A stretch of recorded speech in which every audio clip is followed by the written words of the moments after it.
খাইছে ধরা, একেবারে এমন ধরা খেয়েছে, ধরা খেয়ে আর তার কথা বলার মতো কোনো পরিস্থিতি ছিল না।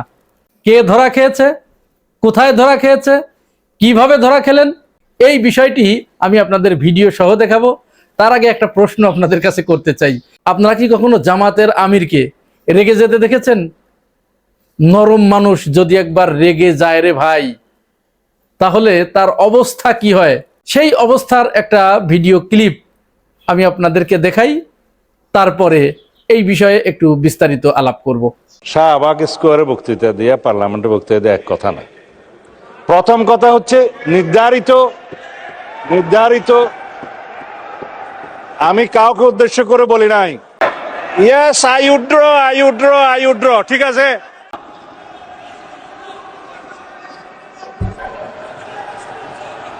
বিরোধী দলীয় কোন এমপির মামলায় আসামি গ্রেপ্তার হয় না সেটা স্পেসিফিক প্রশ্ন দরকার। বলেন, তারপর বলেন। এবং কোথায় ছিনতাই হয়েছে, আসামি গ্রেপ্তার হয় নাই, সেটার স্পেসিফিক বর্ণনা দরকার। শুধু হাওয়াই ভাবে যদি বলা হয় বিরোধী দল এমপির উপর হামলা হচ্ছে, প্রতিকার কি? সম্মানিত সংসদ সদস্য এবং স্বরাষ্ট্রমন্ত্রীর প্রতি সম্মান রেখে বলতে চাই, আজকে নতুন করে তিনি এই শব্দগুলো উচ্চারণ করেন নাই। সংসদ অধিবেশন যেদিন থেকে বসা শুরু হয়েছে সেদিন থেকেই তিনি তুচ্ছ তাচ্ছিল্য করে সবাইকে বলেন। উনি নিজেকে কি মনে করেন আমি বুঝতে পারি না। এমনকি তিনি সেই দুঃসাহস এখানে দাঁড়িয়ে তিনি দেখিয়েছেন, তিনি বলেছেন যে এই সংসদে তিনি শিক্ষকের ভূমিকা পালন করবেন। আমরা তার ছাত্র হওয়ার জন্য এখানে আসি নাই। মাননীয় শিক্ষকতা করতে হলে তিনি একটা ইউনিভার্সিটি খুলুন, ওখানে যার পছন্দ গিয়ে ভর্তি হবে, ওনার লেকচার শুনবে। এই যে জামাত আমির, তিনি এইভাবে অন ফায়ার হয়ে গেলেন। সরকার দলীয় এমপি মন্ত্রীরাও তারা জামাত আমিরের একটা বিষয়ে কিন্তু প্রশংসা করতে বাধ্য হয়েছে, যে তিনি অত্যন্ত ধৈর্যশীল, অত্যন্ত ঠান্ডা মাথার মানুষ এবং তার মতো নরম ভদ্র মানুষ আর হয় না। হ্যাঁ, এটা ঠিকই, নরম ভদ্র মানুষ ছাড় দিতে দিতে যখন তার পিঠ বেড়ায় ঠেকে যায়, তখন যদি সে একবার রেগে যায়, তখন কিন্তু তাকে থামানো এত সহজ নয়। ঠিক এরকমই একটা ব্যাপার ঘটেছে আজকে। আপনারা তো দেখলেন জামাত আমির কিভাবে রেগেছে, ঘটনার সূত্রপাতটা কিভাবে হলো। জাতীয় সংসদের যে বর্তমান অধিবেশন শুরু হয়েছে, এই অধিবেশনে আমাদের ব্ল্যাক ডায়মন্ড, কে সে ব্ল্যাক ডায়মন্ড, আমি তার নামটি বলবো না, আপনারা যদি চেনেন তাহলে মন্তব্যের ঘরে তার নামটি আপনারা মেনশন করবেন। সেই ব্ল্যাক ডায়মন্ড তিনি একটি তথ্য প্রকাশ করেছেন। তথ্যটা কি? স্বরাষ্ট্রমন্ত্রী সালাউদ্দিন আহমেদ দায়িত্ব নেবার পরে পুলিশের কাছে যে অভিযোগগুলো জমা হয়েছে, যে পরিমাণ মামলা হয়েছে, যে পরিমাণ অপরাধ সংগঠিত হয়েছে, সেই মামলা এবং অপরাধের তুলনায় আসামিদের গ্রেপ্তার করা হয় নাই, ব্যবস্থা নেওয়া হয় নাই। এখন এই বিষয়ে স্বরাষ্ট্রমন্ত্রী সালাউদ্দিন আহমেদের কাছে জানতে চাইলে তিনি সঠিকভাবে এর পরিসংখ্যান দিতে পারেন নাই। সেই ব্ল্যাক ডায়মন্ড, আমাদের ব্ল্যাক ডায়মন্ড, তিনি চমৎকার করে একটি পরিসংখ্যান, মূলত এটা পুলিশ প্রকাশ করেছে, ওইখান থেকে তিনি নিয়ে প্রকাশ করেছেন এবং সংসদে সেই পরিসংখ্যানটি যখন উপস্থাপন করেছেন এবং বলেছেন সালাউদ্দিন আহমেদ ওই পুলিশদের নেতা হবার কারণে এটি তার না জানার কথা নয়। কিন্তু তিনি এমন একটা ভাব ধরেছেন যেন তিনি কিচ্ছু জানেন না। আমরা তার এই বিষয়গুলো খুব গভীর উদ্বেগের সাথে লক্ষ্য করেছি।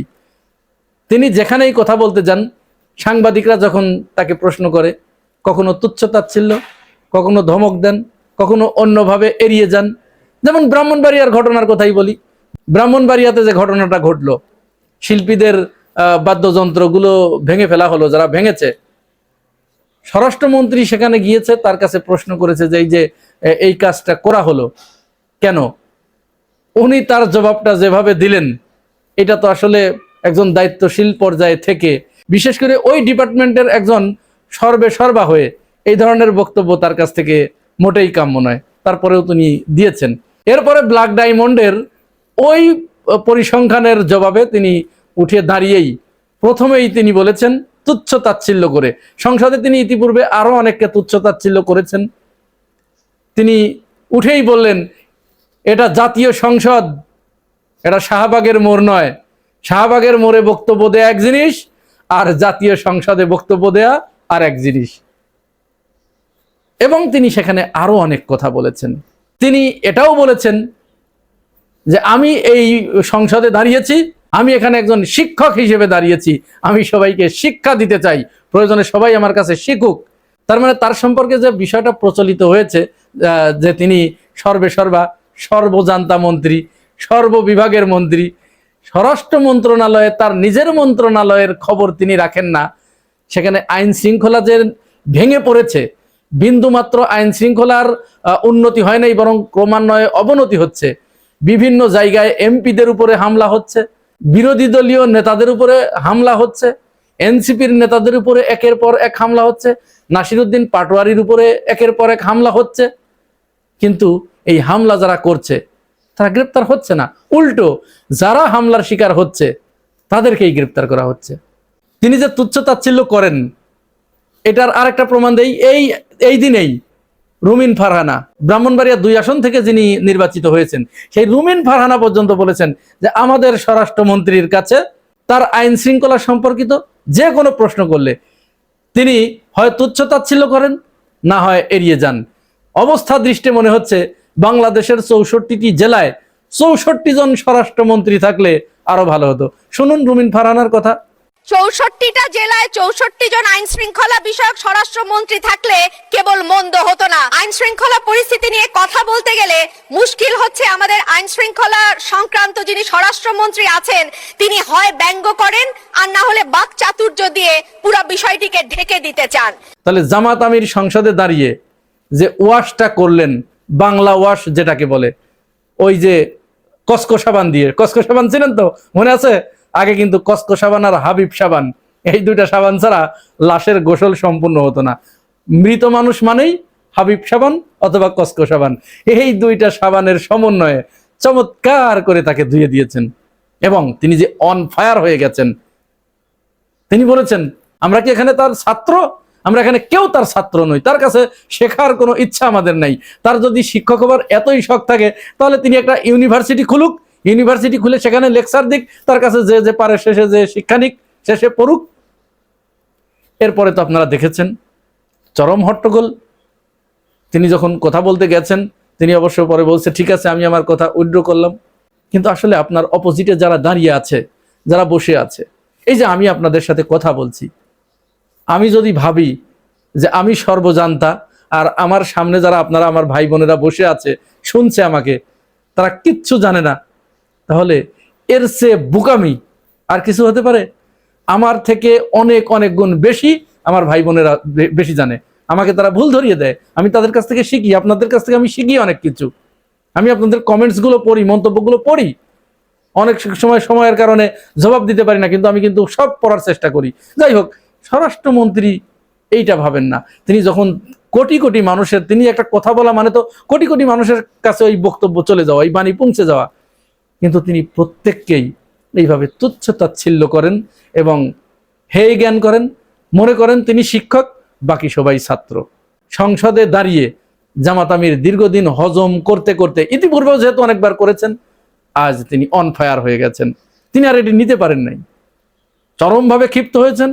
এবং স্বরাষ্ট্রমন্ত্রী তিনি কিন্তু জামাত আমিরের মুখের দিকে চেয়েছিলেন যে তিনি কি বলেন, এই মানুষ এইভাবে বলতে পারে, এই মানুষ এরকম ওয়াশ করতে পারে কসকো সাবান আর হাবিব সাবান দিয়ে?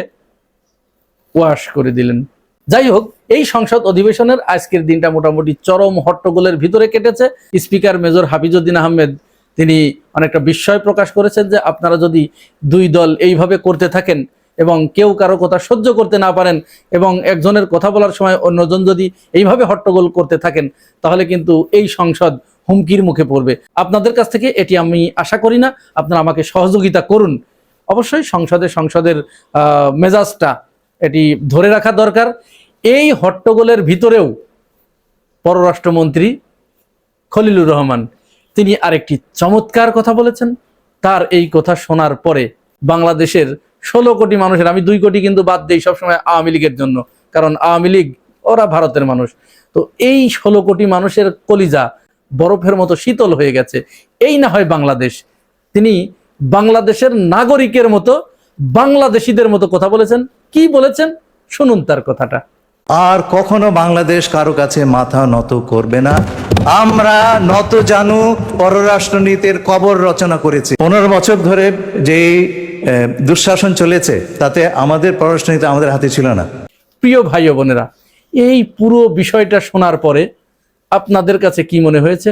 আপনার মূল্যবান মতামতটি জানিয়ে যাবেন মন্তব্যের ঘরে। আর আপনি যদি আমার এই চ্যানেলে নতুন হয়ে থাকেন তাহলে চ্যানেলটি সাবস্ক্রাইব করে পাশে থাকবেন। আজ এ পর্যন্তই, ভালো থাকবেন, আল্লাহ হাফেজ।